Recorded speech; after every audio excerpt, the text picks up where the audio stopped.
It's Monday, chance for one more practice before you hit the road to Oxford, but I know it's hard to think back, but thoughts having moved forward since the Central Michigan game. Yeah, I mean, we definitely have moved forward, with playing Wednesday night versus Miami. It's got, all of our attention. But, going back to Central, we were incredibly, disappointed and frustrated in that. Didn't feel as though we played our best football. And didn't make the plays consistently throughout the entire game that we needed to win. So it was a lost opportunity. How's the mood of the team been since Wednesday? Yeah, I mean, that was, again, a long time ago, but that was really hard. Our guys put everything in preparation and getting, emotionally, mentally ready for that game, physically ready for that game, and we expected to win that game. There's definitely a process that you go through, and we give ourselves 24 hours. We practiced, again, I lose track of the days of the week, but I think it was Saturday was our 2-day practice. And, once you get back out there and you get the plan for the next week, there isn't an option but to put everything that you have into preparation for that. You go against a Miami team that you played the last couple of years. I mean, Coach Martin certainly always has a physical team. What have you seen out of the Red Hawks so far? Well, we're going to see what I believe might be the best team, the way that they're playing right now, that we'll have faced all season. We knew that it was either going to be, we didn't know, but we thought that either Ohio or Miami was going to win their side of the division. I remember, not paying attention to the Cincinnati game and the Marshall game early on other than the scores, and then you hear about how those things happen with the weird pick six at the end of the Cincinnati game and the 2 special teams plays for touchdowns versus Marshall, and because those are games that we would have thought that they would have won. Then they had their quarterback go down for a month or so. But then Akron was last week. They're back to healthy. The quarterback's playing and beat a really good Akron team to some degree handily. And so we're going to be getting what we thought was one of the best teams in the league playing their best football right now. And it's exactly what we need, because we need to play a really good team playing at a high level, and we need to play our best, so that we can, experience what I know we're capable of experiencing. What have you seen that makes Miami with Gus Ragland at QB a much better team than when they don't have him? Yeah, I don't want to say it in comparison to any of their other quarterbacks, because I'm sure they're all good players and we've seen them play, and they are. But I think he's a winner. That's what you hear about him, and that's what jumps off screen is that there are guys orchestrating an offense is a huge responsibility of the quarterback, and I get that, and you have to do that well. But then the intangibles matter. Guys play better when certain guys are leading them. Plays are made, whether with feet, checking out of things, getting into the right play, throwing the ball, catchable balls on time, making the right reads. I mean, I think he's a winner. I thought that about the Western quarterback, last year. Not only was he talented, he was a winner, and that's what I think that they have, in Ragland, and those guys are tough to beat. It's been a series that you don't play every year because you're cross divisions, but it's been a very long time since EMU has beaten Miami, all the way back to 1993. How does that have any effect? Do you motivate your team with saying anything about that, or do you just leave it, hey, these guys have beat us the last 2 years, that should be enough motivation?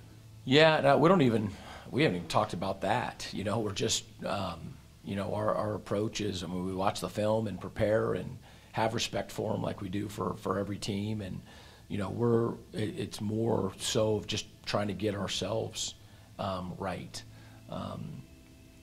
I do know that the 2 times that we've played Miami, and so much of it is to their coaching, because they're very well coached, and it's a good program. But I've had two of my worst days here at Eastern have been the 2 days that we've played Miami, and both times I have failed to get our guys in the state of mind that they needed to be for those games, so that that's another great challenge for me and for our team to be ready to go this Wednesday night. Guy who has had his motor going lately in Max Crosby, possibly a guy that has been the defensive MVP not only for this team but around the league. I mean, he's 11th nationally in sacks, has a strip fumble against CMU. What has he been able to do lately that's been so impressive? Yeah, it's not just lately. I think first, and I think Max would tell you this, is that he's part of a really talented and deep defensive line. If Max was the only one out there, or Jerry was the only one out there, or Dion was the only one out there, or Luke, or anything, then offenses can have their way with you. But you can't spend time on Max any more than you can on Jerry or Luke McLean, and the guys we're rotating in the middle. I mean, we're a deep, talented defensive line, so it starts there, and then we've got a good defense. Our defense has played. Arguably great and dominant football for the vast majority of the 10 games that we've played. And so having said all that, Max is talented now. I mean, Max has great instincts. He's very long, and he's athletic. He's very difficult to block. And to some degree, talented long guys are a dime a dozen, but he also has a motor. I mean, he cares about it and wants to be great. And, OC kind of got that going in my tenure here, and Jerry has been right on his heels, and Max has really emerged this year as well. And so he's having a great year. Offensively, do you do anything different this week to try to get Brogan into a rhythm? It just seemed like last week he didn't have the same ability. I mean, picks came in multiples, but how do you try to get him into a better flow? Yeah, it was the first play of the game was something that we had repped, all week long, and just a miscommunication between he and Blake on the very first play. And, we had absolutely, no clue that 4 would follow, and each is their own deal. It's and so it's an anomaly. That's Brogan's played quarterback here for 5 seasons now, and none of us anticipated that happening, and I don't have any feeling whatsoever that that's going to be transferring into this next game, nor and he feels terrible about it. However, the one game is not going to break his confidence and his ability to run and direct our offense. And so our plan isn't to try to build his confidence up with easy throws early or anything like that. If they're easy throws, it's because we're attacking their defense in that way.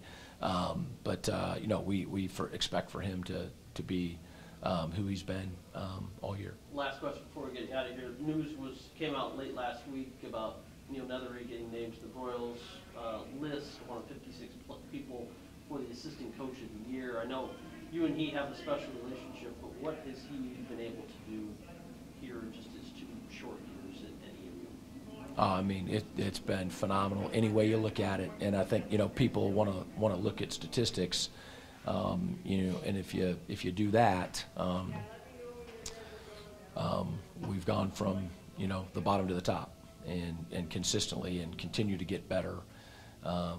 He's made an immediate impact.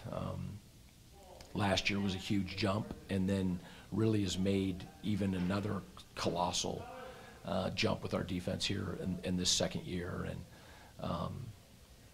I don't look at all that stuff during the season with other people and all that, but in terms of a coordinator over the course of 2 years and this year, I don't know even where we are in the league. I think we're near the top. I mean, people say it's first or second, and I know there's a bunch of different categories, but we got a really good defense, and both he and the staff and the players, all of those guys come together to make it like that, and so he's got my vote.